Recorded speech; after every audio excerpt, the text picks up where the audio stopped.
Tu właśnie w grę wchodzi biologia totalna, która pokazuje nam, że samotność może być programem. Jest to bardzo cenna informacja i właśnie to jest to, o czym dzisiaj chcę mówić jak najwięcej i to chcę bardzo mocno rozwinąć, ze względu na to, że to jest właśnie pogłębianie tematu, czyli właśnie tu już ja zaczynam się czuć usatysfakcjonowana, bo ja zaczynam rozumieć więcej, dlaczego ludzie czasem bezwiednie zachowują się wbrew sobie, dlaczego czasem nie potrafią się sobą zaopiekować tak, jak potrzebują, dlaczego brakuje im tej miłości własnej, o co tutaj tak naprawdę chodzi, że na końcu pojawia się cierpienie.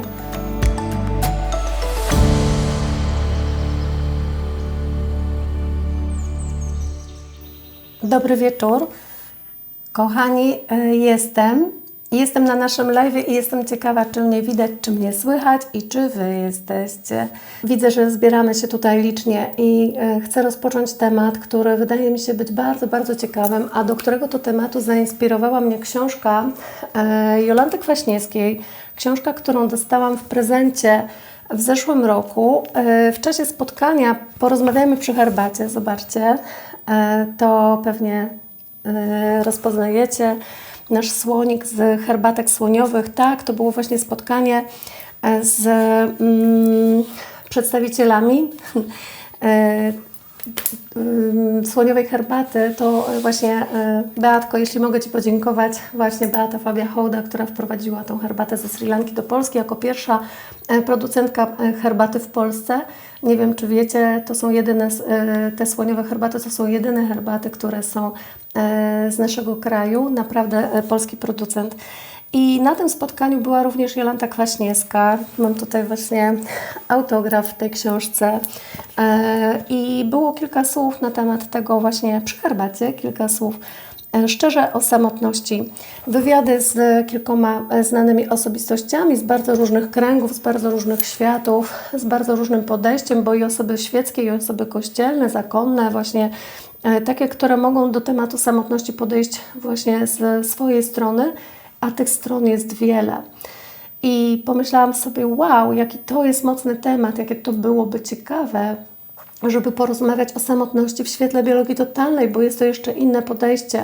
Jest to jeszcze inny paradygmat i jeszcze coś nowego, co można dołożyć do tych wszystkich koncepcji, które już tutaj rozpoznaliśmy i które znamy. Gdzieś, jeśli ktoś zgłębiał ten temat, to myślę, że już tutaj naprawdę wie bardzo dużo. I w zasadzie tak naprawdę temat samotności jest tematem niewyczerpanym, ponieważ jest znany każdemu z nas i temat ten towarzyszy każdemu z nas przez całe życie w jakimś tam swoim refrenie, z jakimś tam leitmotywem powtarza się jak refren w naszym życiu. U niektórych częściej, u niektórych rzadziej, ale jednak myślę, że wszyscy wiemy, o czym mówimy, bo każdy gdzieś kiedyś tego doświadczył. Oczywiście jasna sprawa, że ten moment Wszystkich Świętych, na który czekamy jutro, dziś Halloween, ten czas tradycji dziadów, ten czas, kiedy mamy święto zmarłych, kiedy odwiedzamy groby, kiedy myślimy o naszych przodkach, czyli o tych wszystkich osobach, które też odeszły z naszego życia, czasem w wieku podeszłym, czasem być może młodo. To jest właśnie czas, który nastraja do takich rozmów, do takich rozważań. I może pamiętacie, w zeszłym roku właśnie w tym okresie prowadziłam live'a pod tytułem Śmierć w świetle biologii totalnej. Gdyby ktoś bardzo czuł potrzebę wzmocnić się troszkę, jest właśnie w takim cierpieniu, właśnie może ktoś bliski odszedł niedawno albo w tym roku, to ja tym live'em bardzo chciałam pomóc i taka jest moja intencja i ten live do dzisiaj jest często oglądany, bardzo też przez Was dobrze odbierany i lubiany, więc odsyłam. Ale to też jest coś, co nam towarzyszy, właśnie nie tylko śmierć w czasie tych świąt, samotność, poczucie osamotnienia, poczucie bycia samym i samotnym i oczywiście te wszystkie pojęcia, które tu wymieniam, nie są tożsame i za chwilkę postaramy się troszeczkę to porozróżniać. I myślę, że wiedzieć więcej na ten temat, to jest też trochę lepiej rozumieć siebie. Ja bardzo serdecznie zachęcam do tego, żeby siebie rozumieć, dlatego że wtedy mamy lepszy dostęp do wszystkich programów, do wszystkich kodów, które nas ustawiają na takich torach i każą nam po prostu jechać jak drezyna po takich szynach, z których nie można zejść i robimy wtedy to trochę bezwiednie. Nie czujemy się panami swojego życia, nie czujemy się w swojej mocy, w swojej boskości, a przecież tak zostaliśmy stworzeni i tak byłoby pięknie, gdybyśmy umieli i potrafili żyć. Więc pytanie, dlaczego samotność jest doskwierająca? Dlaczego samotność nas tak dojmuje? Dlaczego czasem dominuje w naszym życiu? Dlaczego nawet jak robimy różne ruchy i staramy się, żeby z tego wyjść, to nam to nie wychodzi? I psychologowie mają wiele teorii na ten temat. To jest temat, który też się cały czas rozwija i oczywiście już cieszy się wieloma doktoratami i różnymi pracami magisterskimi, do których też mamy dostęp. To też w sieci jest widoczne, można sobie poszukać. Mamy też odpowiedzi ze strony świata duchowego, mamy odpowiedzi ze strony mnichów, ze strony księży. Ja, szykując się właśnie do tego live'a, też ostatnio słuchałam sobie troszkę na ten temat, co oni na to. I rzeczywiście temat bardzo szeroki, bardzo ciekawy i odsyłam, bo rzeczywiście spojrzenie na ten temat z różnych stron daje inną perspektywę i poszerza nasze horyzonty. Jednak chcę powiedzieć, że nikt jak na razie nie odniósł się do tego tematu z poziomu biologii totalnej, a więc chyba to, co dzisiaj tutaj dopowiemy do tej całej reszty, będzie jeszcze czymś nowym, będzie dopełniało to, o czym tutaj właśnie, tak jak mówię, w tym świecie psychologii, psychoterapii, czy w świecie religijnym albo duchowym i być może właśnie wyjaśni niektórym wiele rzeczy. Bo to, co wiemy o samotności do tej pory, to to, że oczywistym jest, że w różnych momentach naszego życia możemy się czuć osamotnieni, bo i osamotnione może się czuć dziecko, którego rodzice wychodzą z domu i zostawiają je z kimś, może nawet obcym, albo z kimś dalekim, gdzie nie ma silnej więzi. Osamotnione może się czuć dziecko, które idzie do szkoły, siedzi w szkole i nie ma przyjaciół i jest niezrozumiane, czuje się w jakiś sposób wykluczone ze swojej społeczności, być może właśnie czuje się nawet wyśmiane, może nielubiane z jakiegoś powodu. Osamotniony może być dorosły w dowolnym środowisku, które weźmiemy dzisiaj pod uwagę, a więc na pewno w środowisku zawodowym, w jakimś środowisku towarzyskim, z różnych bardzo powodów, czy ze względu na swoje poglądy, czy ze względu na styl życia, czy ze względu na dietę, którą prowadzi i tak dalej, może nie może znaleźć współtowarzyszy, którzy by podzielali ten sam nurt, ten sam trend, to samo spojrzenie na życie. Ale jeszcze gorzej, kiedy właśnie czujemy się osamotnieni w małżeństwie, w swoim własnym domu, w swojej własnej rodzinie, a to też bardzo częste, bo jest bardzo zrozumiałe, żeby się czuć samotnym w momencie, kiedy ktoś jest sam. Choć oczywiście też i należy pamiętać, że być samemu to nie zawsze oznacza od razu musieć czuć się samotnym. Właśnie ten wątek, że bardzo często, kiedy jesteśmy sami, i wtedy właśnie odpoczywamy i możemy skontaktować się sami ze sobą, a nie czuć samotności. To jest też bardzo ciekawy wątek, ale to nie o tym. Ja właśnie ten wątek chcę odłożyć na później, na za chwilę.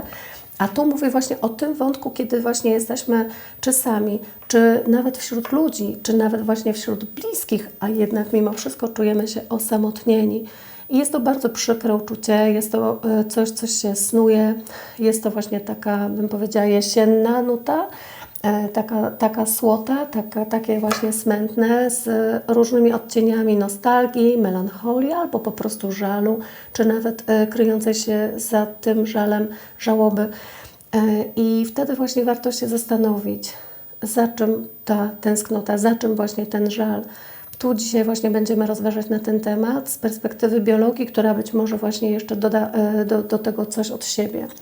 Należy jeszcze wspomnieć o osobach starszych, gdzie to uczucie samotności wydaje się być bardzo zrozumiałe, bardzo uzasadnione, takie właśnie chyba najłatwiejsze do przyjęcia przez nas wszystkich, no bo w momencie, kiedy w podeszłym wieku kontaktujemy się ze stratą bliskich, często po kolei, dużo osób znajomych, nasza klasa, starzy sąsiedzi, ludzie, których znaliśmy, z którymi spędzaliśmy bardzo dużo czasu w życiu zawodowym czy w życiu prywatnym. Kiedy oni wszyscy odchodzą po kolei, to tak, zaczynamy się czuć samotni, bo okazuje się, że właśnie nie ma z kim podzielać swojego poczucia humoru albo nie ma z kim podzielać jakichś życiowych różnych sytuacji, że nie ma z kim poplotkować i tak dalej, i tak dalej. Znowu psychologia powie, że to nie jest prawda, ponieważ jesteśmy otoczeni ludźmi. Więc chodzi o to, aby umieć nawiązywać nowe relacje, aby budować nowe więzi, aby szukać środowisk, które są nam podobne właśnie po to, żeby czuć bliskość, bo tak naprawdę, kiedy rozważamy o samotności, to w świetle biologii totalnej należy powiedzieć, to jest właśnie o bliskości, czyli o poczuciu więzi z innymi. To dojmujące poczucie osamotnienia to jest uczucie braku tych więzi albo bardzo słabych więzi, bardzo osłabionych więzi, braku dostępu do osób, do których nam jest blisko. I wtedy zawsze należy sobie zadawać pytanie, dlaczego brak tego dostępu, z jakiego powodu, co tutaj się takiego zadziało, czy nastąpiła jakaś różnica poglądów, czy może jakaś kłótnia, która nas po prostu odseparowała i w zasadzie można powiedzieć już na zawsze, czy jeszcze jakiś inny życiowy aspekt, który sprawił, że nasze drogi po prostu zaczęły się rozchodzić, a może właśnie śmierć, może właśnie to, o czym teraz myślimy przy okazji Święta Zmarłych bardzo często i właśnie częściej niż kiedykolwiek w ciągu roku. To wszystko, o czym my tutaj rozważamy, choć właśnie takie zrozumiałe, choć takie naturalne, dla mnie jest jeszcze cały czas na takiej płyciźnie rozważań.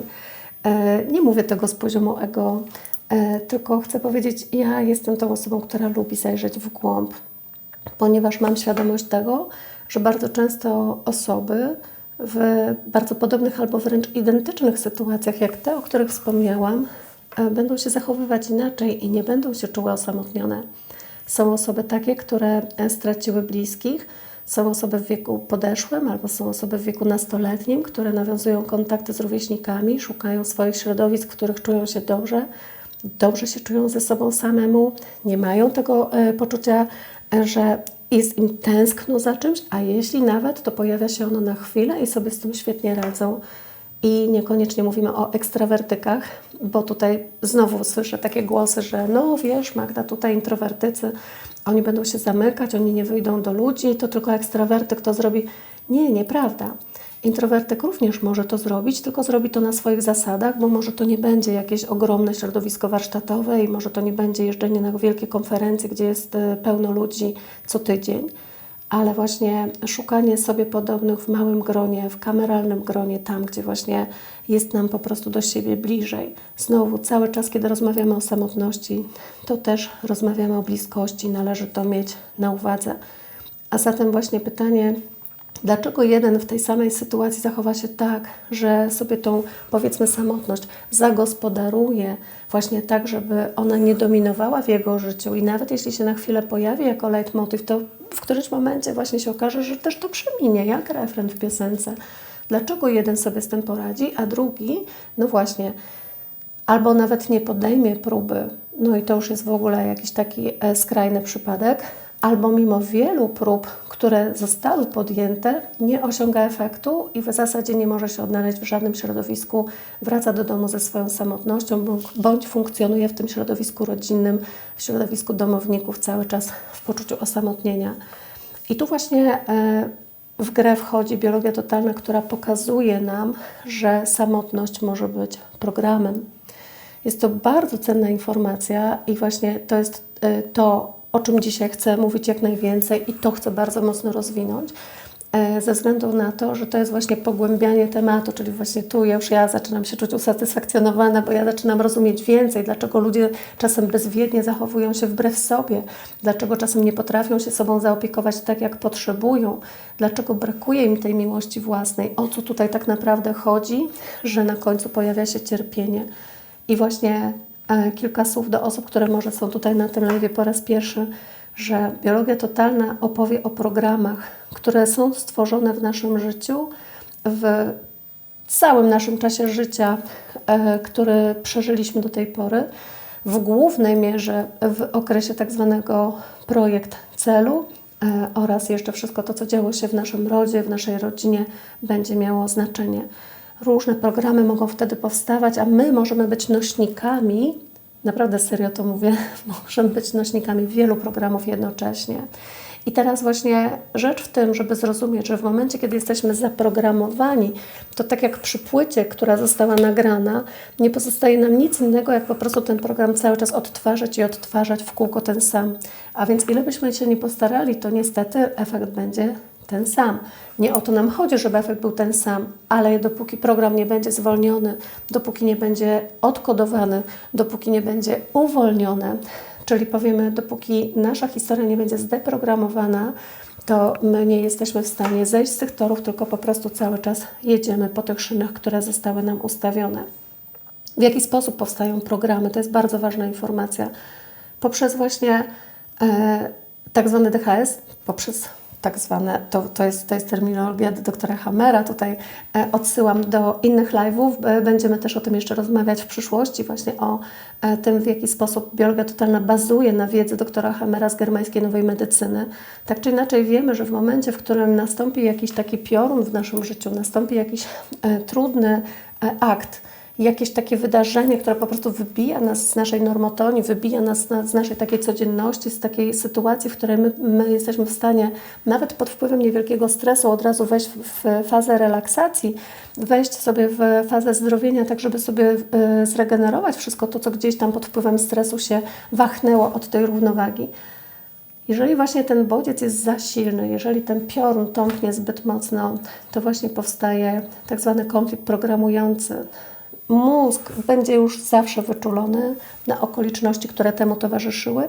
Mózg będzie za każdym razem bardzo czujny w momencie, w którym będą się działy rzeczy podobne, jak również niestety mózg potrafi czasem w tak zwanych biologicznych cyklach komórkowych przywoływać nam pewne zdarzenia i pamięć o pewnych naszych wspomnieniach z przeszłości w określonych rytmach. To nie jest live, żebym ja dzisiaj o tym opowiadała dużo, bo to nie jest live o teorii biologii totalnej i narzędzi, które my tutaj stosujemy, ale oczywiście te dane są, te nauki są, ja też tego uczę na swoich webinarach, opowiadam na innych live'ach, dlatego właśnie dziś tylko wzmiankuję i kto będzie zainteresowany, to odsyłam do książek, odsyłam do pozostałych materiałów. Natomiast teraz po prostu przyjmijmy, są takie konflikty, które potrafią nas po prostu zaprogramować i jakie to mogą być sytuacje? To mogą być wszystkie sytuacje trudne z naszego życia, a więc dziś, kiedy rozmawiamy o samotności, przyjrzyjmy się właśnie sytuacjom, które w naszym osobistym życiu mogły właśnie taki program uwarunkować, a więc wszelkie straty.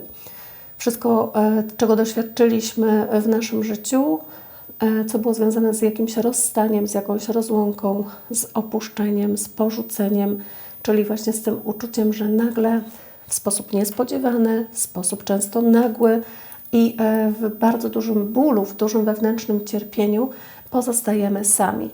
Zostawieni sami sobie z jakąś sytuacją, czemu być może towarzyszy niezrozumienie, czemu być może towarzyszy brak akceptacji ze strony środowiska, czemu być może towarzyszy brak miłości po prostu, a w każdym razie na pewno ogromne wyzwanie, że z takiej sytuacji, w jakiej się właśnie znaleźliśmy, musimy wyjść sami. Jest to bardzo, bardzo skomplikowany proces, wielowątkowy, wielotorowy na poziomie naszej psychiki, na poziomie naszych emocji, na poziomie naszych odczuć. Bardzo dużo dzieje się wtedy na poziomie neurologicznym, na poziomie biochemicznym, na poziomie hormonalnym i nasze tkanki, nasze komórki to wszystko później zapamiętują. Czasem zdarza się tak, że zostaje przestrojone nawet nasze DNA. A więc wyobraźmy sobie, że właśnie jest to maleńkie dziecko, które na przykład zaraz po porodzie jest odłączone od swojej mamy i zaniesione do inkubatora.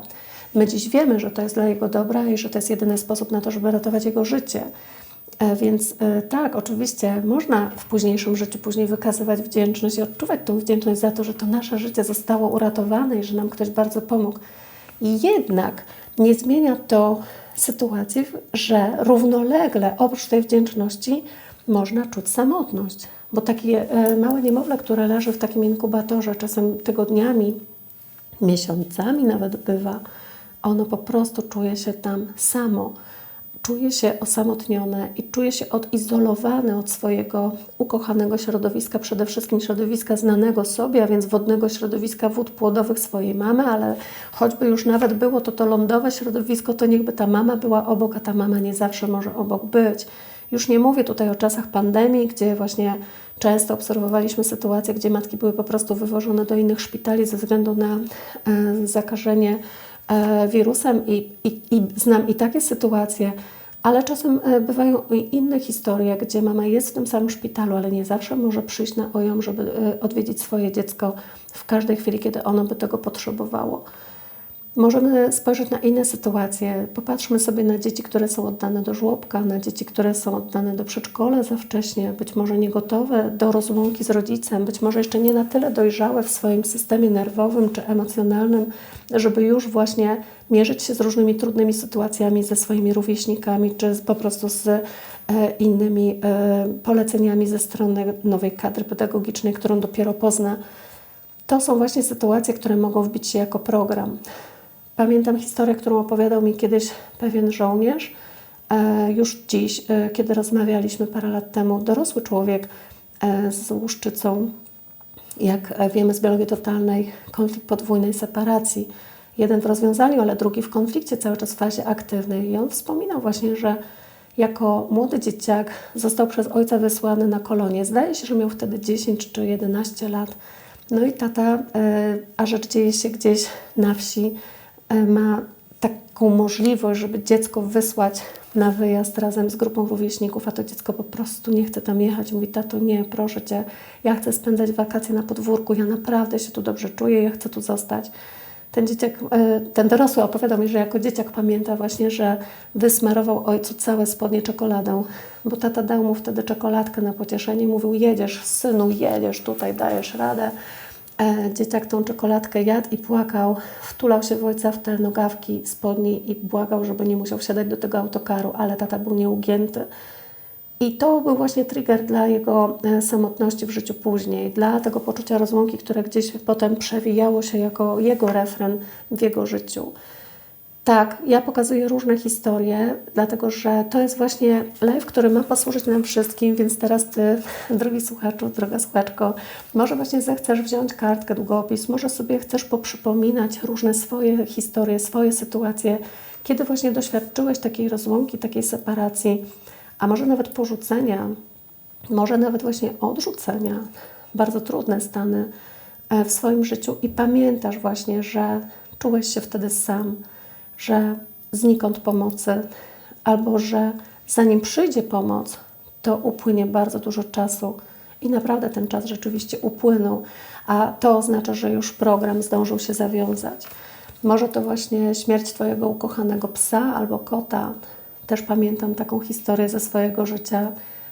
Wiecie, taki domownik, pies czy kot, też człowiek, kiedy odchodzi, bardzo cierpimy, bardzo tęsknimy.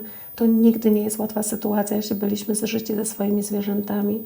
Więc właśnie może te okoliczności odejścia zwierzęcia są dla nas niejasne, niewyjaśnione do tej pory. Może to jest to, co nas jeszcze dręczy i męczy i cały czas każe wracać naszemu umysłowi, ale i mózgowi jednocześnie, czasem w sposób obsesyjny, do tamtych sytuacji właśnie po to, żeby się zastanowić, ale o co tak naprawdę chodziło, gdzie ten pies zginął, co się stało z tym kotem, kiedy wyszedł z domu i już nigdy nie wrócił.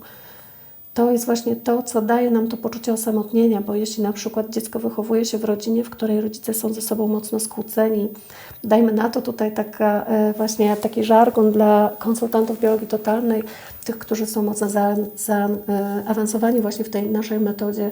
Pamiętacie? Triada pierwsza, triada szósta, właśnie tam, gdzie nie ma porozumienia między rodzicami, ale oczywiście triada trzecia, czwarta, tak samo mocno oddziałujące. Właśnie to są te historie, które zostawiają dziecko w totalnej samotności. Triada piąta, kiedy rodzice się bardzo ze sobą kochają i bardzo są ze sobą zżyci, ale z kolei kompletnie nie patrzą na dziecko.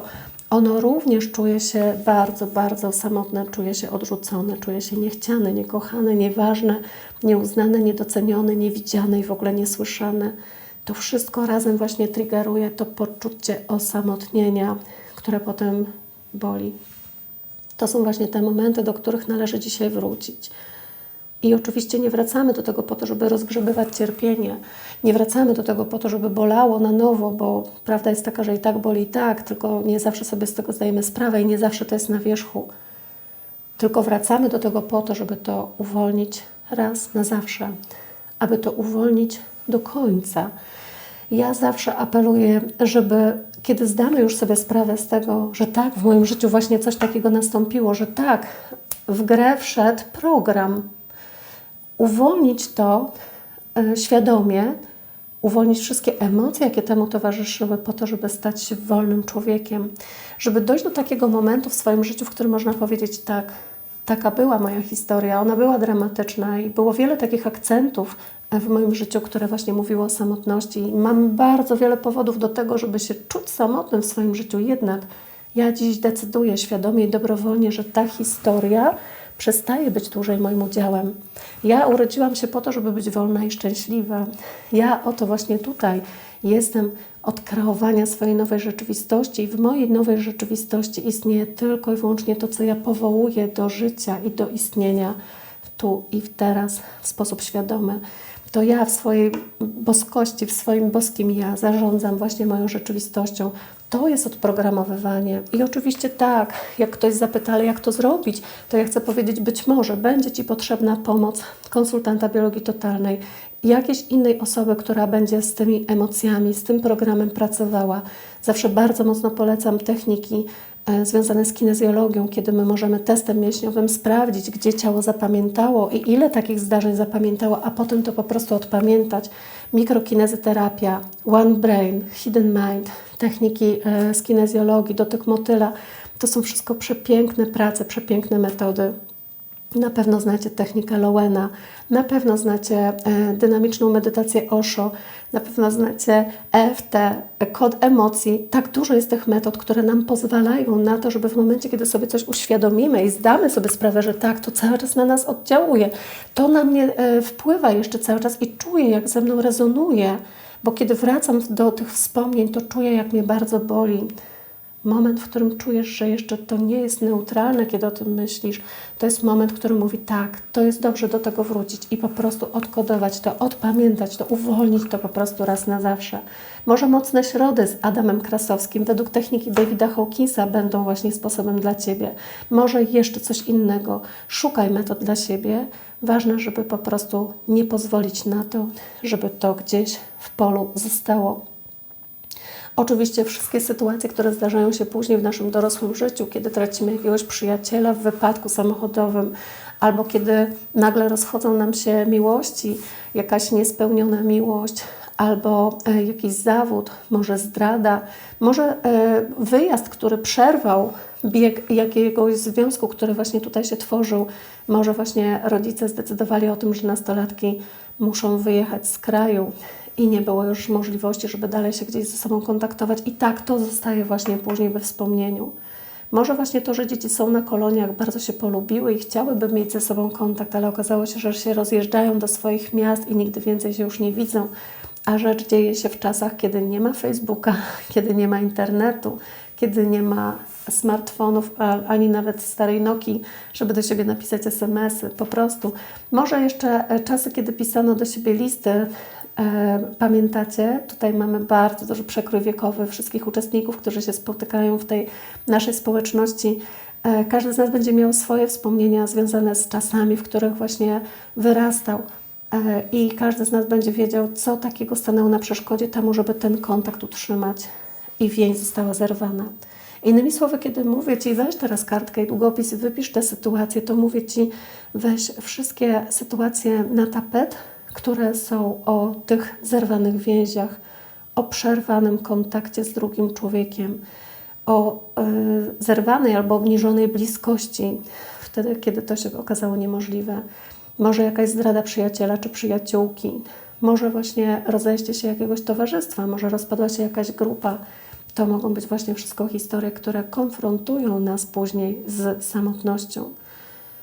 Generalnie chciałabym powiedzieć, że w tym naszym życiu obecnym, właśnie tym, który staramy się teraz prześledzić na osi naszego czasu, bardzo, bardzo istotne będą wszystkie momenty, w których zauważymy, że tak naprawdę z innymi ludźmi podzieliły nas różnice. To, co bym chciała właśnie wyszczególnić dzisiaj, to to, że rzeczywiście jednym z takich czynników, który sprawia, że ludzie się rozchodzą, będą właśnie zbyt duże różnice w stosunku do zbyt małych podobieństw. Jeżeli mamy coś podobnego ze sobą, coś nas łączy, jeżeli podzielamy te same poglądy religijne, te same poglądy polityczne, te same poglądy intelektualne, jeżeli mamy taką samą dietę albo lubimy ten sam styl, wszystko jedno, ubioru czy wystroju mieszkania, tak samo lubimy spędzać wolny czas, jeździć na wakacje w góry albo nad morze, to wtedy jest nam do siebie bliżej. Ale czasem właśnie okazuje się, że ludzie dobierają się w pary albo po prostu wychowują w rodzinie, w której więcej jest różnic niż tych podobieństw. Ktoś chce w góry, ktoś chce na Mazury. ktoś jest wegetarianinem, ktoś nie je mięsa, albo w ogóle glutenu, nabiału, nic nie je, wiecie, je wszystko, ale bez niczego i tak dalej. I już się zaraz tworzy poziom różnic. Właśnie wtedy ludzie się od siebie odsuwają. Wtedy właśnie często słyszę, bo trzeba powiedzieć, głównie słyszę od kobiet, ponieważ więcej pracuję z kobietami, ale też te głosy podzielają mężczyźni, że my już nie mamy ze sobą o czym rozmawiać, albo że jego już nie śmieszą moje dowcipy, albo że my nie mamy co ze sobą robić. My po prostu tak bardzo się rozjechaliśmy, że już nie łączy nas nic. Oczywiście, gdyby zajrzeć tam do środka, to może się okazać, że tak, ta więź jeszcze jest, ale znowu z pomocą przychodzi biologia totalna, dlatego że ona będzie miała zadanie sprawdzić, czy ta więź, którą my tutaj właśnie jeszcze utrzymujemy, na której jeszcze coś się razem trzyma, jest więzią zdrową czy więzią koluzyjną. Jeżeli zobaczymy, że coś trzyma się na niezdrowej lojalności, jeżeli coś jest właśnie programowe, czyli na przykład ja jestem dalej w związku, dlatego że 20 czy 30 lat temu zdecydowałam się na małżeństwo w programie mojej matki, babki albo prababki i wyszłam za mąż znowu za alkoholika, tak jak one wyszły za mąż za alkoholików i dlatego ja teraz muszę cierpieć tak samo jak one, no bo przecież przysięgałam przy ołtarzu, albo bo przecież mamy wspólne dzieci, no jak to, żeby się rozejść? Więc jeżeli gdzieś jeszcze ktoś z powodów takich intelektualnych, chcę powiedzieć, to naprawdę bardzo często są problemy natury intelektualnej, nie żadnej innej, jeszcze tkwi właśnie w swoim programie i tego nie zmienia, to tak, może mieć często to poczucie samotności, tego osamotnienia, które jest bardzo, bardzo niezdrowe, dlatego że otacza się ludźmi, z którymi dzieli go bardzo, bardzo wiele różnic.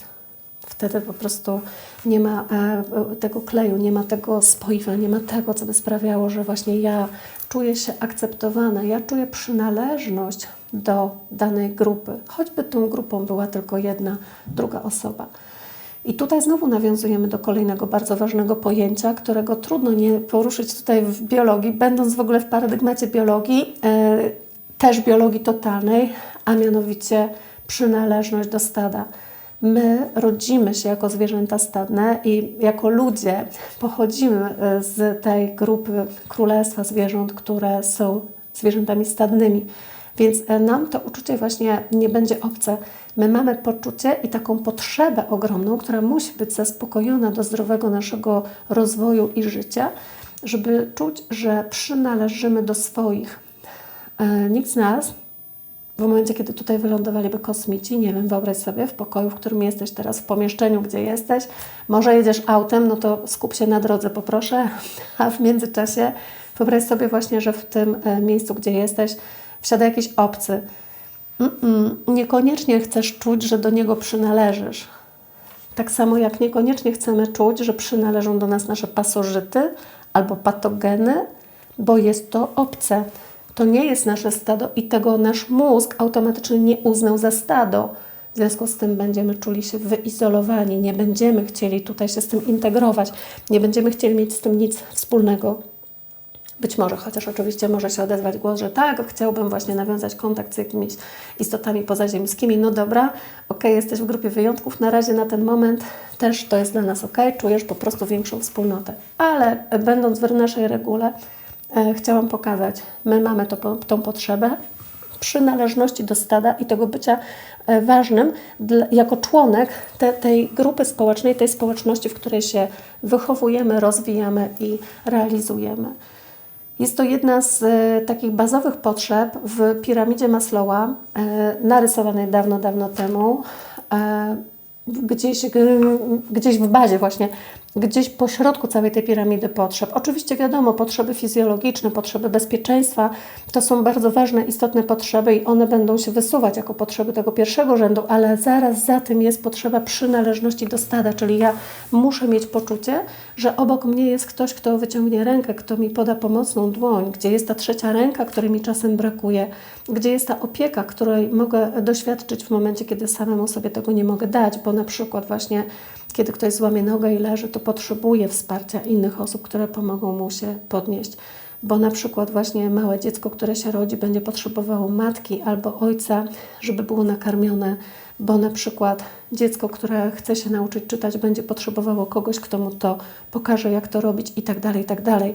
A więc różne rzeczy realizujemy wspólnie, realizujemy grupowo. I to poczucie, że możemy robić coś z jakąś grupą, z jakąś społecznością ludzi sobie podobnych, jest dla nas bardzo ważne. No i tak samo atawistyczne. Chcę powiedzieć, to jest archetypowe, więc też nie mamy jakby żeby po prostu to z siebie wypleniać. To nie jest tak, że z tym będziemy walczyć i mówić sobie, okej, dobra, ja od dzisiaj nie będę czuć, że potrzebuję przynależeć do stada, bo możesz oczywiście zamieszkać w jakiejś chatce pod lasem, odsunąć się od wszystkich, gdzieś na uboczu, może właśnie na stoku góry, ale będzie taki moment, w którym może się okazać, że będziesz potrzebować karetki i co wtedy? Inni będą chcieli Ci pomóc i o Tobie pamiętają, więc pytanie, dlaczego się izolować? I tutaj właśnie kolejne rozważanie. Kiedy jesteśmy w biologii totalnej, pracujemy z osobami nad ich poczuciem samotności, zastanawiamy się, na ile to jest tak, że ktoś został wrzucony, jakby wstawiony właśnie w ten program, bo na przykład zdarzyło się coś w rodzinie, czego nikt naokoło nie mógł zaopiekować i na przykład dziecko przeżyło ten moment samotności, który wgrał się później na płytę. Przypomina mi się historia, o której kiedyś opowiadałam, być może już słyszeliście gdzieś to na webinarze czy na live i teraz po prostu przytoczę ją po raz drugi. Dramatyczna historia opowiadana mi przez panią, która już miała wtedy na tamten moment, a rzecz dzieje się prawie 15 lat temu. To jest przypadek jeden z pierwszych, kiedy zaczęłam w ogóle pracę z biologią totalną, a więc prawie 16 lat temu.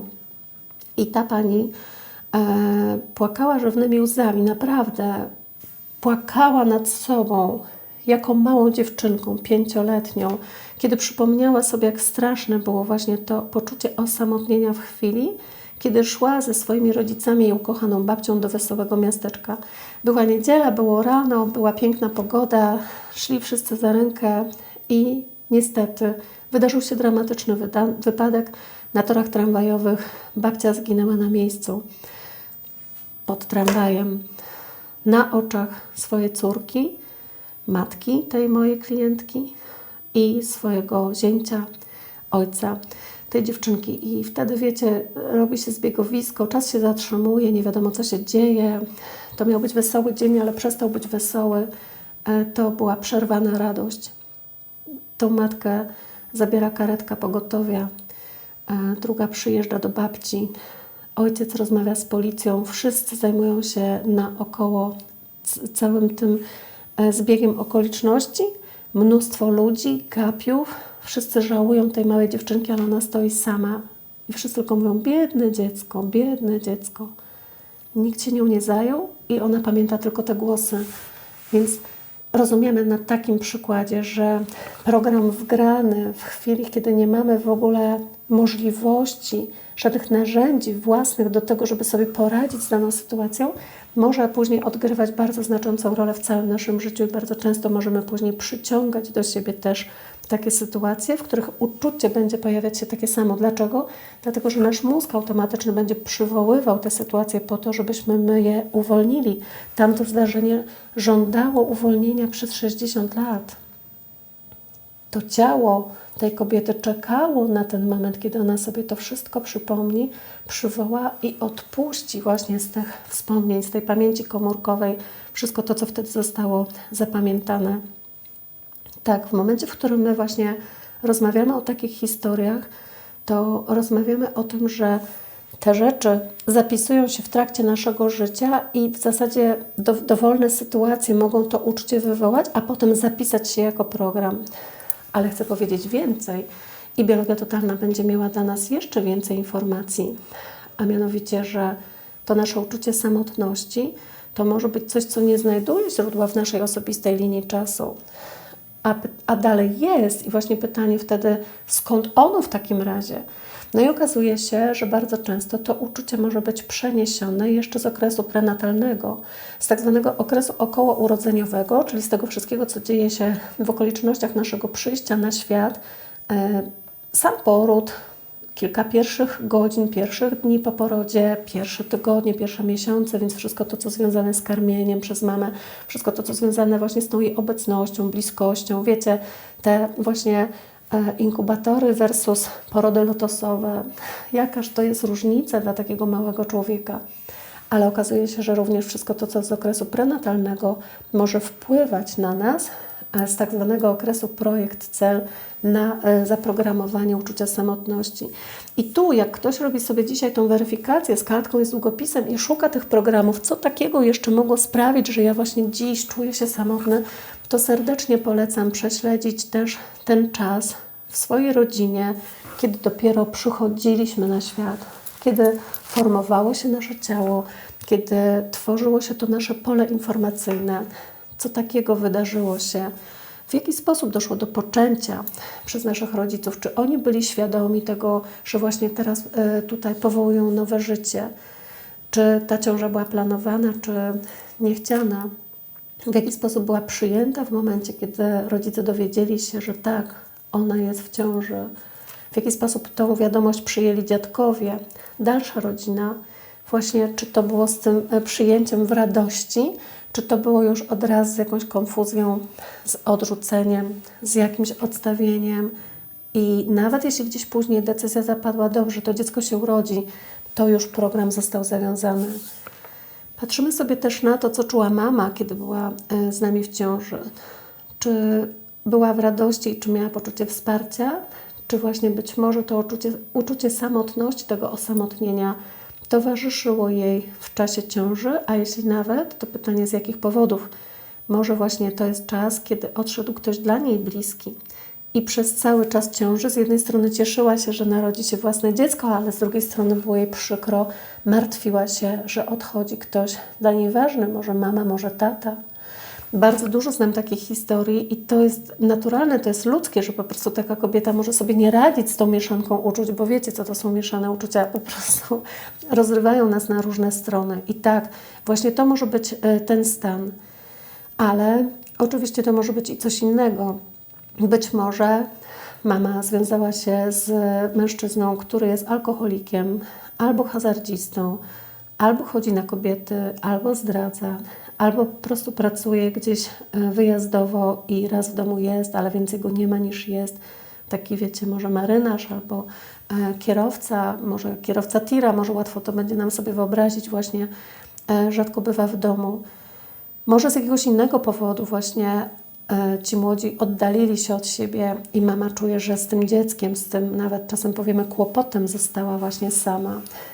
Sprawdź sobie, czy to uczucie samotności, które czujesz dziś, jest Twoim własnym uczuciem, czy może właśnie podzielasz poczucie samotności swojej matki z okresu ciąży. Oczywiście należy też wspomnieć o tym, że samotny w czasie naszego rozwoju prenatalnego mógł być ojciec i to będzie równie cenne, równie ważne dla nas. Być może to on stracił któregoś z rodzica albo kogoś innego ważnego, być może to on czuje się gdzieś pozostawiony przez kogoś, może nie odżałował swojej osobistej historii, ale może właśnie doświadczył czegoś bardzo, bardzo mocnego, więc zawsze sprawdzamy z dwóch stron, jak to się mówi, i po mieczu, i po kądzieli, bo to jest po prostu coś, co na nas wpływa jako tak zwane odziedziczone wspomnienie. Bardzo trudne jest dla nas rozdzielenie, czy uczucia, które przeżywamy my dziś sami, są naszymi własnymi uczuciami, czy może jak nakładka operacyjna skleja nam się to razem z uczuciami przeniesionymi po którymś naszym przodku. W pierwszej kolejności patrzymy zawsze na rodziców, ale oczywiście możemy spojrzeć również na naszych dziadków i pradziadków. To jest trudne do rozróżnienia i gdyby ktoś bardzo chciał tak naukowo właśnie to jakoś rozpoznać, to wtedy serdecznie polecam metody, które są w stanie to zmierzyć i zbadać, bo można na przykład zmierzyć to w radiestezji.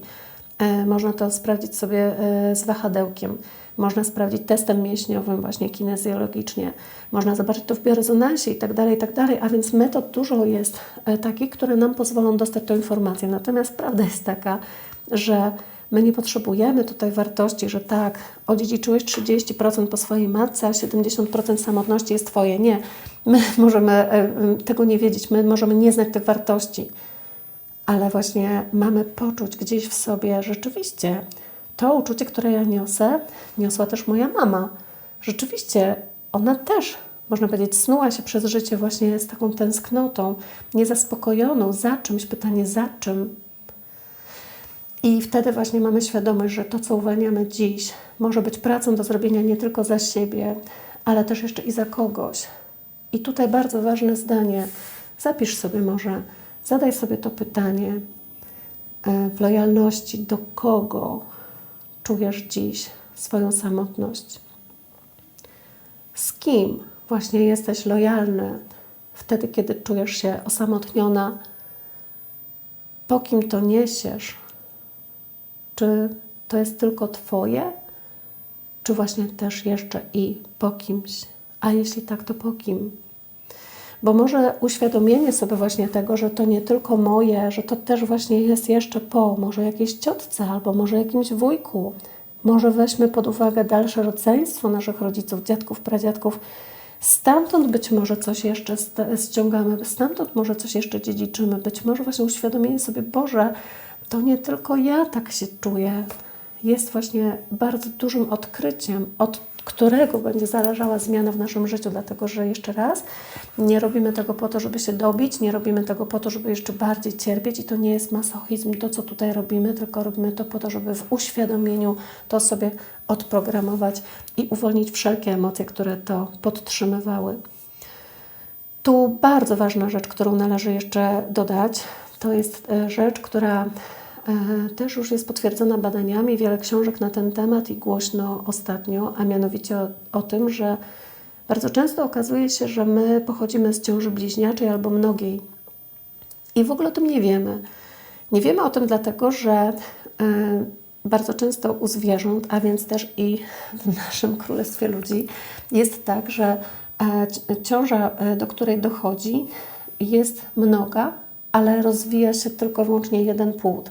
Pozostałe zarodki bardzo często zanikają na bardzo wczesnym etapie rozwoju prenatalnego, mogą być wchłonięte przez jedno z bliźniąt, mogą po prostu nigdy się nie rozwinąć i nawet się o tym nie dowiemy.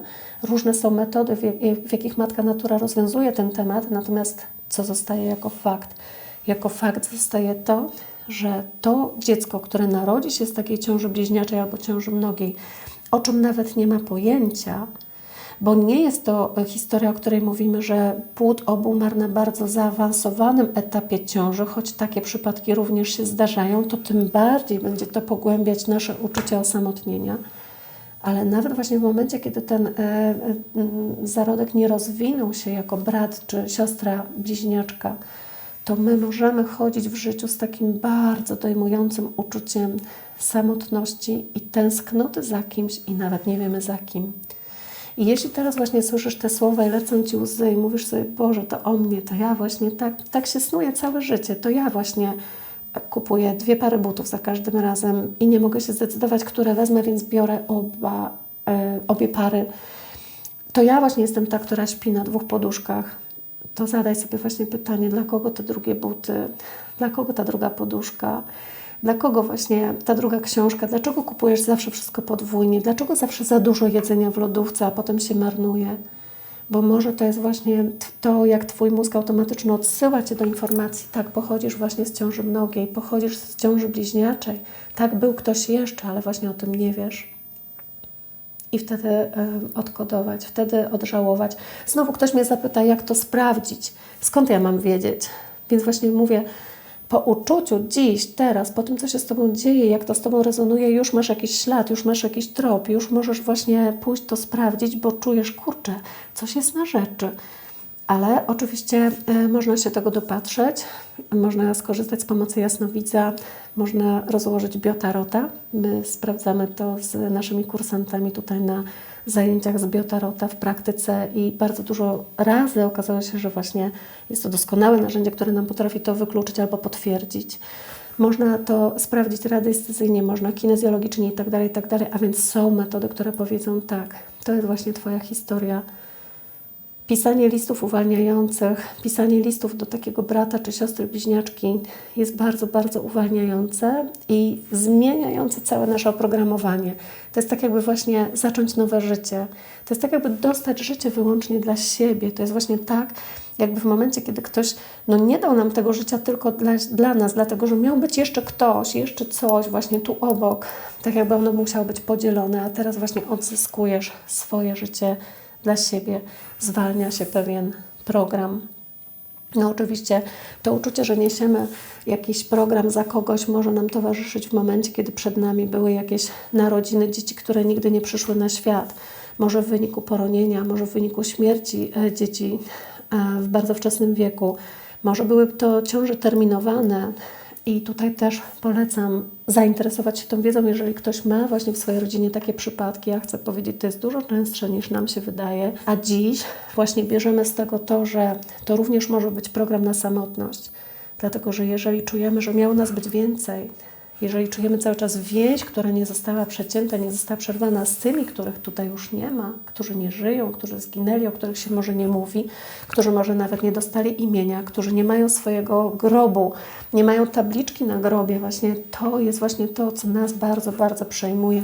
To jest właśnie to, co bardzo często wbija się jako kolejna informacja do programu samotności. A zobaczmy, ile tego już jest. Przecież wszystko, o czym mówię tutaj, 52 minuty, to jest to, co może się nakładać w naszym obrazie jedno na drugie u każdej osoby, która tego słucha.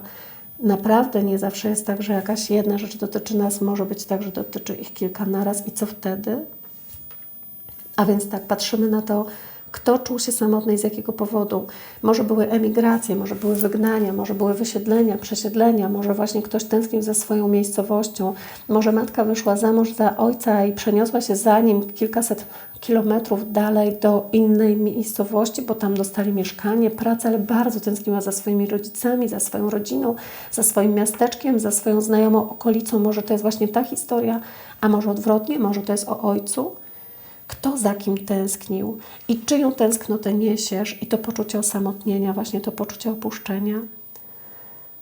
Jeszcze idziemy dalej, słuchajcie, to jeszcze nie koniec tych programów. Na co jeszcze zwróćmy uwagę w momencie, kiedy spotykamy się ze samotnością i tym poczuciem osamotnienia we własnym życiu. Na wszystko to, co się działo u naszych przodków, w naszym rodzie, w naszym drzewie genealogicznym, wcześniej, zanim przyszliśmy na świat. Bo historie, które były nieodżałowane z tamtego okresu, również mogą wpływać na nas dziś. Jeśli gdzieś ktoś został wykluczony z rodziny, może nawet wygnany, bo i takie historie znamy. Jeśli była jakaś czarna owca, jeśli był ktoś, kto nie mógł się przyznać do swoich z różnych powodów, to jak myślicie, czy nie czuł się samotny? A za kogo dzisiaj ty niesiesz to poczucie samotności? Czy nie za taką osobę właśnie? Sprawdź z kartką i z długopisem wszystkie czarne owce w twoim rodzie. Kto był odizolowany od twoich przodków w twojej rodzinie? Sprawdź tak daleko, jak umiesz. Zobacz sobie może właśnie jakieś dziecko oddane na wychowanie do innych rodziców, dziecko oddane na wychowanie do babci i dziadka. Takich historii znamy też bardzo, bardzo wiele, gdzie rodzice mówi się, że idą do pracy, muszą się zająć jakimiś innymi ważnymi sprawami, swoje dziecko oddają swoim rodzicom. Za kogo to dziecko zostało oddane rodzicom, to jest jedna sprawa, ale też jaki program się wdrukowuje. Oczywiście odrzucenia, separacji i samotności. Tak, to są właśnie te historie, o których wspominałam, gdzie kiedy były przesiedlenia, wygnania, przodkowie mogli czuć się odizolowani i całe życie samotni, że nie mogą wrócić do swojego domu, nie mogą wrócić do swojego miasta, do swojego kraju, do swojego języka, do swojej kultury, do swojego jedzenia. Dlaczego? Z jakiego powodu? Patrzymy sobie na te historie i patrzymy sobie dalej, bo może były jakieś uwięzienia, może były jakieś izolacje w szpitalu psychiatrycznym, w jakimś zakładzie, w którym ktoś był odizolowany, albo może na leczenie, albo może ze względu na jakąś karę, na jakiś areszt. Sprawdź sobie, czy w twojej rodzinie byli zakonnicy, zakonnice, może jacyś mnisi, może były jakieś osoby konsekrowane, które przysięgały właśnie samotne życie dla Boga. Sprawdźmy, czy w ogóle przekonanie, i tutaj przechodzimy na zupełnie inny poziom rozważań, ale równie ważny i równie ciekawy, żeby go wziąć pod uwagę, a mianowicie właśnie poziom przekonań. Może przekonanie, że właśnie takie samotne życie w cierpieniu dla Boga jest wartością, może jest właśnie nawet jedyną ścieżką dostępu do Boga. Jak wiele osób z nas żyje właśnie w takim przekonaniu, ale jednocześnie rezygnując z różnych sytuacji w życiu, z różnych środowisk, z różnych atrakcji itd., czyli odcinając się od różnych rzeczy. Znowu mówiłam o różnicach. Więcej różnic niż podobieństw będzie zawsze wpływać na program samotności. To od naszej psychiki, od naszej odporności psychicznej będzie zależało, jak sobie z tą samotnością będziemy radzić, ale to jest już wtórne. Sam program samotności może się pojawić. A więc sprawdźmy sobie właśnie, czy nie było jakichś przekonań, że tak, czasem samotni to my musimy w życiu być, bo tak już jest. Czy nie ma żadnego programu, który by mówił właśnie, że z różnych powodów jest to wartością w Twoim życiu. Bo jeśli ktoś właśnie był tym nasączony, właśnie żył zgodnie z taką filozofią, być może to również jest Twoje odziedziczone wspomnienie. A więc patrzymy sobie właśnie na wszystkich nieprzyjętych do rodu, na wszystkich odrzuconych od rodu. Patrzymy sobie na rodziny, w których następowały adopcje, czy w rodzinie zostały dzieci przyjęte, czy zostały oddane. Dwie strony tego samego medalu to są właśnie historie, które mówią o tym, że tam gdzieś to uczucie samotności będzie się pojawiało. Sprawdźmy sobie historię, gdzie na przykład dziecko albo już później dorosły nie zna swojego rodzica. Na przykład nie wie, kto jest jego ojcem. Ile ja ostatnio usłyszałam takich historii, ile razy Biotarot nam pokazał właśnie, że ojciec nie jest ojcem biologicznym. Ile ja słyszałam historii dorosłych osób, to w sumie chyba z 5 czy 6 przypadków kobiet, które były po 40, po 50, czasem po 60. Zobaczcie, ile przeżytego życia, które dowiadywały się, że mają przyrodnie rodzeństwo. Głucho we wsi, głucho w mieście. Nikt nigdy słowa na ten temat nie powiedział.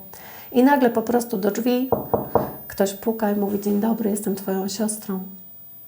Nasz ojciec, i tu zaczyna się historia. Ile takich było historii, gdzie dziecko podejrzewało, że ojciec nie jest jego ojcem, ale było mu mówione albo wmawiane, że to jest Twój tata.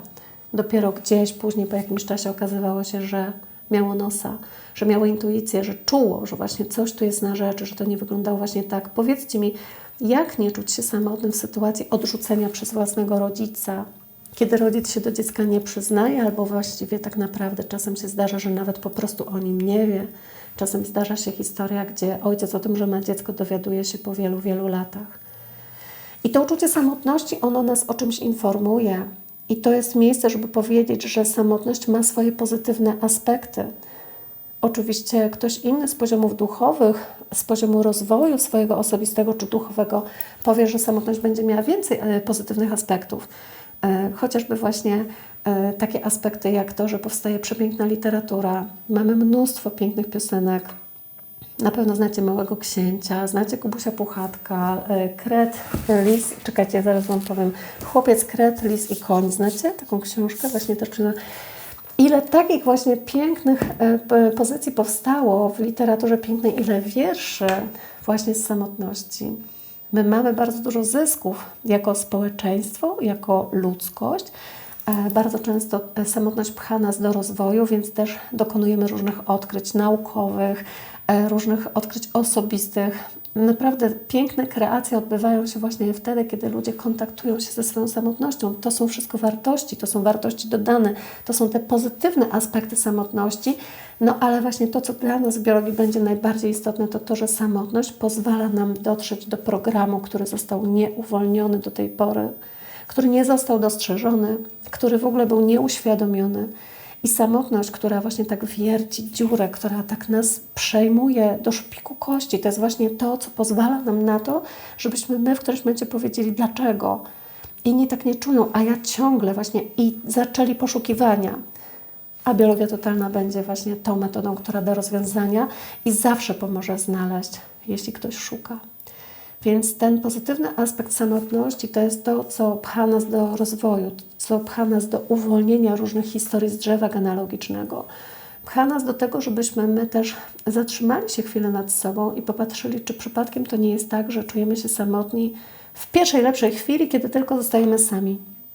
No bo też oczywiście powiemy, że to nie jest zdrowa samotność, dlatego że bardzo często wywołana jakimś takim ruchem dopaminy, gdzie po prostu bodźcowani cały czas, będziemy szukać stymulacji, przyzwyczajeni do tego przeładowania układu nerwowego, przeciążenia nerwu błędnego itd., itd. My po prostu będziemy cały czas szukać wśród ludzi, szukać jakichś bodźców naokoło do tego, żeby właśnie z tą samotnością się nie skontaktować, więc moment, kiedy zostaniemy sami, będzie momentem, który skonfrontuje nas z własnym ja, z własnymi emocjami, z własnymi uzależnieniami, z własnymi słabościami, z tym, kim naprawdę jestem, co czuję i jaką mam samoświadomość.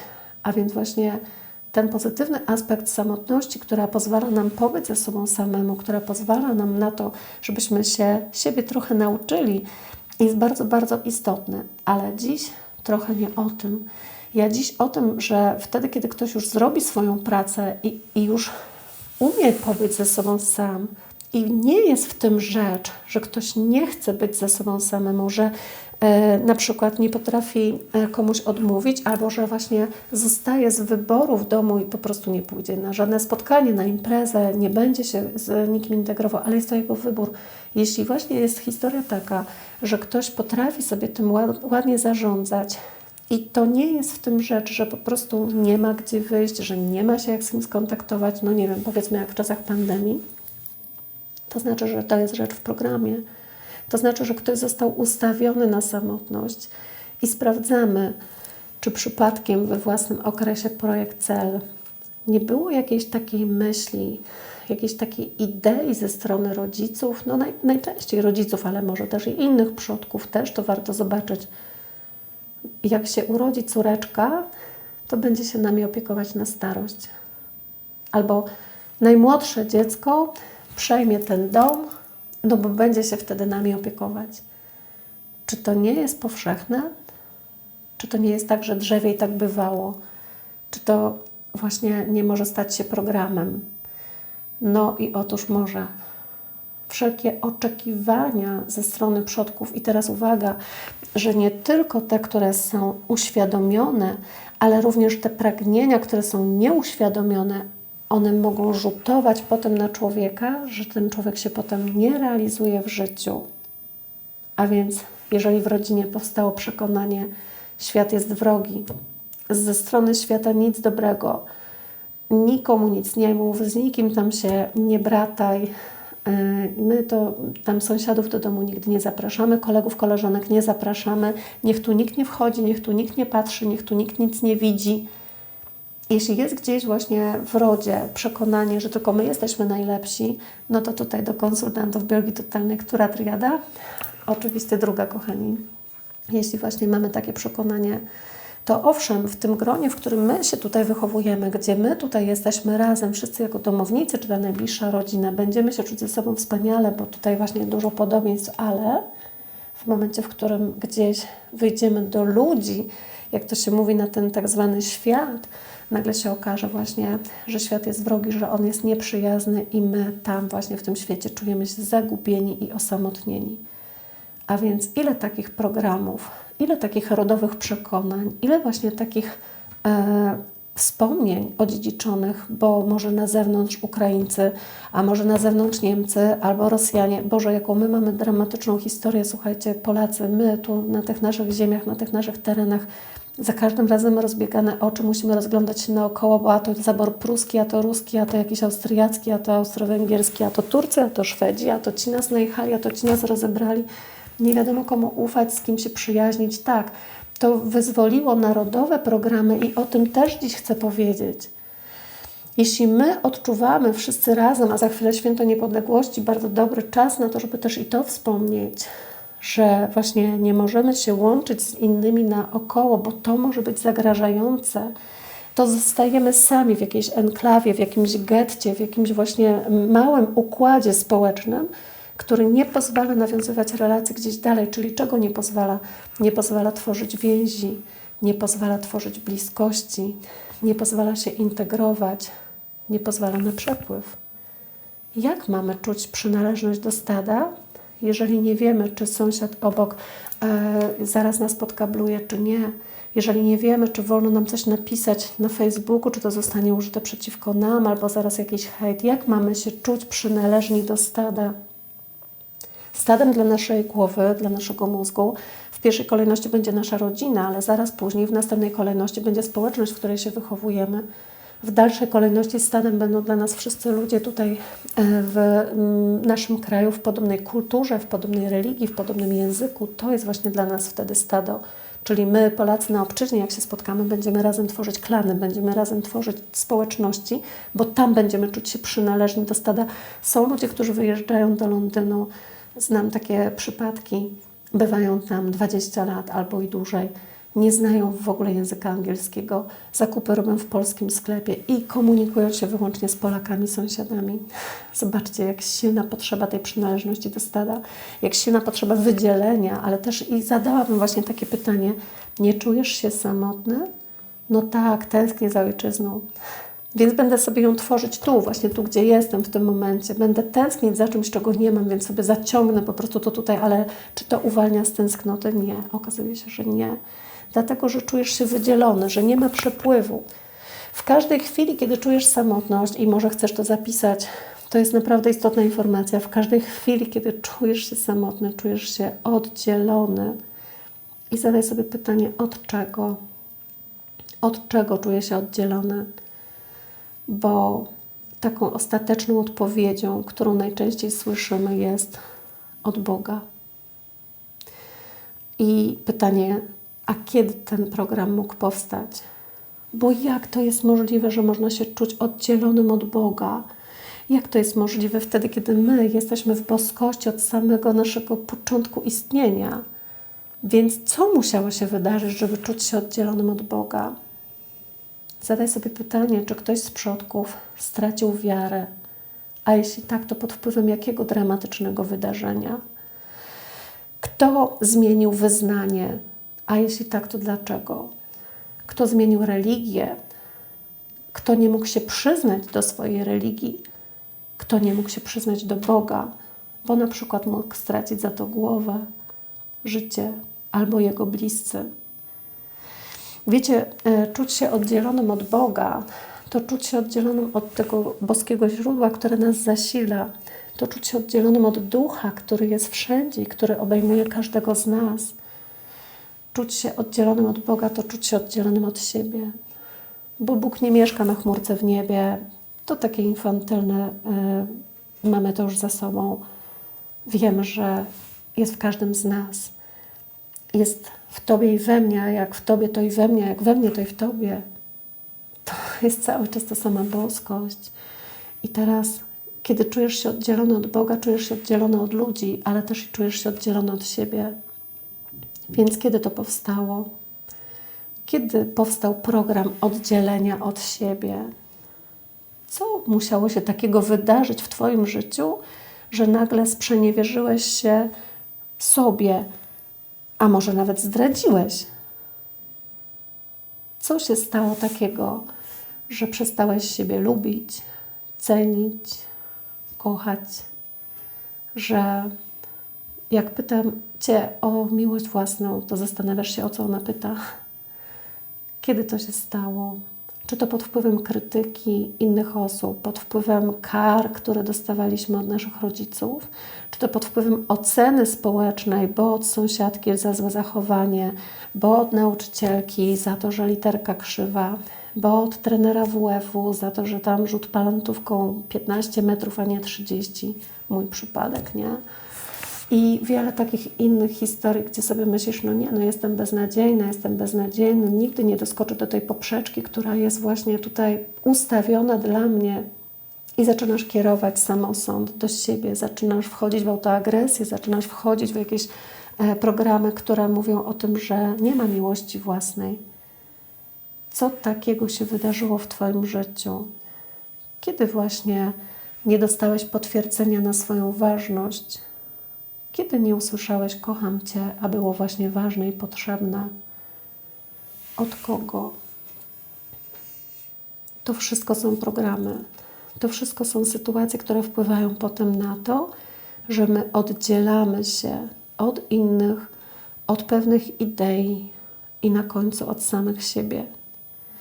I tak naprawdę potem można przebywać wśród ludzi, nawet wśród ludzi podobnych do nas, a czuć się samotnymi i osamotnionymi, bo to o tą więź ze sobą chodzi, bo to o tą bliskość, jaką tworzymy ze sobą chodzi, o wierność sobie, o spójność, o bycie fair wobec siebie, o bycie takim zintegrowanym ze swoimi zasadami, kiedy ja właśnie czuję, że coś jest dla mnie ważne, kiedy ja staram się zaspokajać swoje potrzeby, kiedy ja marzę o czymś i widzę swoje pragnienia i one są dla mnie ważne, to ja nie zdradzam siebie, tylko właśnie ja wtedy to przytulam, ja to opiekuję, ja robię wszystko, żeby to zrealizować. To właśnie o tym, kiedy rozmawiamy o samotności, bo jeśli to jest niezrealizowane, to ta samotność będzie wklejać się już później w którymś momencie z automatu, bo jest jej tak dużo w naszym życiu i tak jak tutaj obserwujemy w życiu naszych przodków, że w którymś momencie to już jest pewien rodzaj nawyku, że jeśli coś jest nie tak, to nazywamy to samotnością, ale to może nie o samotność też chodzić. Jeszcze na to tutaj uwrażliwiam, jeszcze na to uczulam, że właśnie nie nazywajmy samotnością czegoś, co samotnością nie jest, bo może to inny ból, może właśnie brak miłości własnej. Tak, zachęcam właśnie do tego, żeby prześledzić sobie wszystkie programy zdrad, wszystkie programy niewierności, wszystkie programy, kiedy ktoś nie dotrzymał obietnicy, wszystkie, kiedy nas oszukał, kiedy się z kimś pokłóciliśmy albo ktoś się pokłócił z nami, wszystkie te programy, gdzie rozpadły się nasze towarzystwa, nasze grupki, wszystkie te sprzeniewierzenia, właśnie te czarne owce, o których tu rozmawiamy, wszystko to jest do prześledzenia i wiecie co? Wtedy jest właśnie taki moment, w którym zaczyna pojawiać się żal, zaczyna pojawiać się złość nawet do niektórych, zaczyna pojawiać się pretensja, jakieś oczekiwanie. Nie przeprosił mnie. Jak ja mam przebaczyć? Z tym przebaczaniem to też jest inna historia. No tutaj oczywiście już otwieram ten nawias, bo słyszę głosy, tak, że przebaczać komuś to oczywiście się wywyższać, że to bardzo często jest tak, że to płynie z poziomu ego. Zgadzam się z tym wszystkim i jeśli płynie z poziomu ego, to nie o tym rozmawiamy. Ale prawda jest taka, że przebaczyć komuś to, co się wydarzyło, jakiś rodzaj jakiejś winy w stosunku do nas, jakiegoś przewinienia w stosunku do nas, ale nie dlatego, żeby czuć, że ktoś jest wdzięczny, że myśmy przebaczyli, tylko dlatego, żebyśmy my w sobie odpuścili oczekiwanie, że nasza historia się zmieni. To też właśnie spuścić z takich więzów, które trzymają nas na sznurku przeciwko naszemu poczuciu integralności, miłości własnej. To jest właśnie to, co będzie sprawiało, że później to uczucie samotności będzie miało taki łatwy wjazd, nieprzebaczone. Więc dziś, kiedy rozmawiamy o samotności, kiedy rozmawiamy o tym 1000 różnych programów, które właśnie do tej samotności mogły doprowadzić, dziś właśnie zastanówmy się, komu mamy nieprzebaczone, gdzie właśnie jeszcze coś jest niepuszczone, nieuwolnione, jakiś żal, jakaś pretensja, bo to oddziela nas od innych. To jest jak poduszka powietrzna, która właśnie tworzy później to uczucie separacji. No bo nie podejdziesz do kogoś, jak masz do niego żal. Nie odezwiesz się do niej, jeżeli 20 lat temu w klasie powiedziała coś o tobie głupiego za plecami, nie? Więc to jest jedno, ale jeszcze i druga strona medalu, a mianowicie być może jest tak, że czekasz, aż cię ktoś przeprosi. Być może, że żeby przebaczyć, jest ci potrzebne to przeproszenie. I chcę powiedzieć, już nie czekaj. Przestań czekać. To się po prostu może nigdy nie zdarzyć, a szkodzi tobie, a nie komuś innemu. Co by się musiało stać, żebyś zwolniła albo zwolnił z imperatywu przepraszania cię za coś złego, przyznawania się do winy, do błędów? Co by się musiało wydarzyć? Tak, być może twoje ego się teraz kłóci, bo masz rację, oczywiście. David Hawkins by się uśmiechnął i odesłał cię do rozdziału na temat dumy i powiedział, kalibruję na poziomie 175. Pomyśl, kochanie, co zrobić, żeby wejść na 200, nie? Kto czytał książkę Siła czy Moc, bądź Technika uwalniania, wie, o czym mówię, a kto nie, to zachęcam serdecznie, żeby przeczytał. Tak, to nie o rację nam chodzi, tylko właśnie o to poczucie, że kiedy jestem sama, kiedy jestem sam, to akceptuję, to nie znaczy, że mnie coś oddziela od innych. To nie znaczy, że ja nie mam poczucia bliskości albo więzi z innymi. To po prostu oznacza mój wybór, że w tym momencie moja własna więź ze sobą jest tak silna i tak wystarczająca, że nie potrzebuję żadnych innych odczuwać w tej chwili. Być może właśnie, kiedy zwolnisz innych z tego, że mają Cię przeprosić albo Tobie coś przebaczyć, być może właśnie przestaniesz żywić do nich urazę albo lęk, że inni mają do Ciebie urazę, to właśnie to stanie się tym przyczynkiem do tego, żeby wyjść z poczucia samotności, bo nagle okaże się, że możesz zrobić krok ku innym. Jak wiele rzeczy trzyma nas właśnie jeszcze w tym poczuciu samotności, która tak naprawdę rzeczywiście samotnością nie jest. A więc jakie inne emocje stoją na przeszkodzie, żeby wyjść z poczucia samotności? Czy to jest duma? Nie pójdę, pierwsza się nie odezwę, albo zawsze ja pierwsza dzwonię, niech teraz ona pierwsza zadzwoni. Czy to jest właśnie to? Czy to jest właśnie żal, że wtedy w 1742 w kwietniu, i pamiętam, że była mgła nad ranem, nie odezwał się, chociaż powiedział, że odezwie? Czy to są właśnie takie historie? Co się musi wydarzyć, żebyś czuła, że te emocje z przeszłości są naprawdę uwolnione do końca, a dziś jesteś w poczuciu wolnego wyboru. Dziś możesz wybrać: chcę, to idę do ludzi. Nie chcę, nie idę. I w jednym, i w drugim przypadku jest mi tak samo dobrze. Niezależnie od tego, czy jestem z ludźmi, czy jestem sama, czuję się w łączności ze sobą i z Bogiem. Ten Bóg jest we mnie i zaniosę Go tam, gdzie pójdę. I nawet jak jestem z ludźmi, którzy są krzykliwi, hałaśliwi, to mi trochę przeszkadza, to mnie trochę rozprasza, to tak naprawdę cały czas mam uważność na siebie, na swoje pole serca. Cały czas jestem w koherencji serca i w kontakcie z Bogiem we mnie. I to jest tak silne uczucie, które tak mnie dojmuje, tak mnie przejmuje, że niezależnie od tego, gdzie jestem, czuję się dobrze i nie czuję samotności. Co by się musiało stać, żebyśmy my jako ludzkość byli w takim miejscu? Tak, wiem, są wypadki, są losowe zdarzenia, które jeszcze nas czasem od czegoś rozdzielają. Wiecie, tak jak w Wielkim Wybuchu. Taka jest nasza historia. Każdy z nas przeszedł przez swój osobisty wielki wybuch w momencie, kiedy wyszedł z łona matki. Jak w Wielkim Wybuchu został wypchnięty na zewnątrz, nagle zmiana ze środowiska wodnego na lądowe, światła, wiatr. Co tu się dzieje? Każdy z nas pamięta właśnie to oddzielenie. Ale to nie znaczy, że to ma budować poczucie samotności. Co by się musiało stać, żebyś zbudowała poczucie zintegrowania z innymi, żebyś czuł więcej podobieństw z innymi? Co by się musiało wydarzyć, żebyś Ty dzisiaj poczuł, że ci ludzie naokoło Ciebie w zasadzie są tacy sami jak Ty, też mają 2 ręce, 2 nogi, przedziałek na tyłku w pionie, a nie w poziomie? Co by się musiało wydarzyć, żebyś czuł właśnie, że Twoje potrzeby są bardzo bliskie ich potrzeb, bo tak naprawdę wcale się tak wiele od siebie nie różnimy. Co by się musiało stać, żebyś miał to poczucie przynależności do stada? Jeśli nie wśród swoich domowników, bo tu za duży poziom różnic, jeśli nie w swojej rodzinie, bo po prostu się już nie da, może z różnych względów naprawdę tak jest lepiej, to właśnie w tej większej społeczności. Tak, bo do niej przynależysz. Jesteś częścią tej społeczności ziemskiej. Jesteś planetarianinem.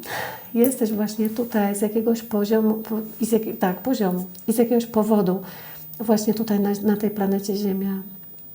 I przynależysz. Po prostu to poczuj. Bo czuć samotność to nie czuć właśnie tej więzi. To nie czuć tej przynależności. Jeżeli chcesz pracować w biologii totalnej, zadaj sobie pytanie o programy, które sprawiły, że nie czujesz tej przynależności. Musiało zaistnieć coś, co to przerwało. Ale jeśli nawet zaistniało, to znaczy, że jest możliwe nadbudowanie, że jest możliwe połączenie tego, co było przerwane, a tamtędy popłynie energia, tamtędy popłynie miłość i tamtędy popłynie światło. Sprawdź, który to był moment. Uwolnij wszystko, co wtedy było nieprawidłowe i emocje, które temu towarzyszyły.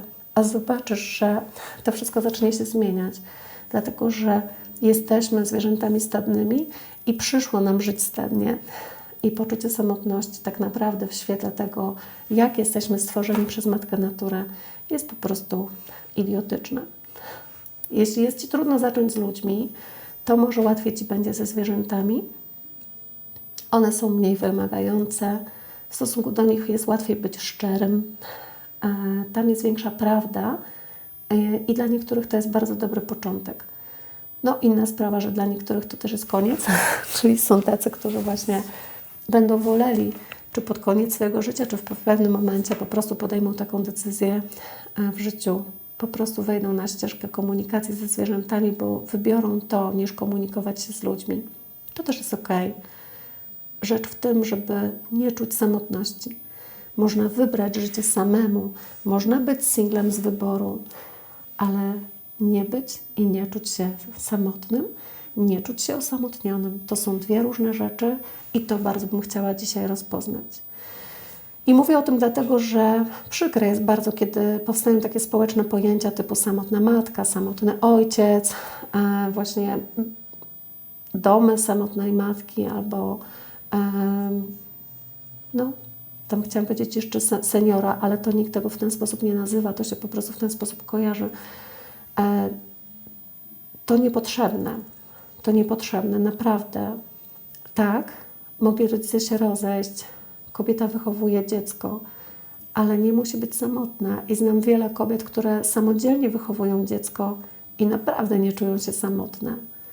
Więc czy my musimy używać też takiego języka? Czy nasz język właśnie musi też tak określać rzeczywistość, żebyśmy my uwierzyli, że to prawda? Nie musi.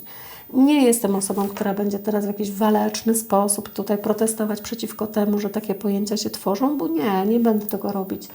Ale będę to podkreślać. Czasem to wyłapię, czasem to pokażę. Chciałabym, żeby każdy z nas, biorąc odpowiedzialność za siebie, po prostu wiedział na przyszłość, czy w takie właśnie konstrukty społeczne, takiej myśli społecznej będzie wchodził, czy nie, bo możemy w to nie wchodzić. Właśnie to nie jest tak, że starsza osoba musi czuć się samotna. To nie jest tak, że dziecko z rodziny adoptowanej musi się czuć samotne. Nie narzucajmy takiego imperatywu tym ludziom, nie wkładajmy w takie schematy, dlatego że to przerywa więzi. Raczej właśnie odwrotnie. Starajmy się tych ludzi do siebie przyjmować, nawet w kontekście samego konstruktu myślowego. Jak będziemy utrzymywać to poczucie więzi z innymi, jak będziemy budować tą wizję świata, w którym te więzi nigdy nie były przerwane, w imię tak jest i nigdy nie było inaczej. I z radością to sobie właśnie przypominam. Taka piękna afirmacja, którą napiszę Wam niedługo w tym tygodniu. Postaram się Wam to podrzucić. Ale piękne zdanie. Jeśli właśnie będziemy w tym konstrukcie myślowym, ten świat zacznie się zmieniać. Ta samotność będzie wspomnieniem. Ona może się odzywać jak refren, ale coraz rzadziej i tylko już w co którejś piosence. Właśnie do tego Was serdecznie zachęcam, kochani, a całą pracę zaczynam od tego, żeby znajdować programy. Biologia Totalna zawsze będzie o tym mówić, zawsze będzie chwalić świadomość. To jest jedna wielka pochwała świadomości, która pozwala nam na ten efekt aha, żeby nas odprogramowywał. Od tego zaczynamy i na tym kończymy, kochani, bo to jest właśnie nasza droga do wolności, do radości i do tego poczucia przynależności, do poczucia bycia kochanym, akceptowanym, widzianym, słyszanym, do poczucia więzi z innymi i tego współistnienia, nie tylko współzależności, ale właśnie współistnienia. Tego, kochani, Wam bardzo, bardzo życzę. Bardzo Was wspieram. Myślę sobie o tych świętach, które nadchodzą. Piątek, sobota, niedziela przed nami. Takie 3 dni zadumy.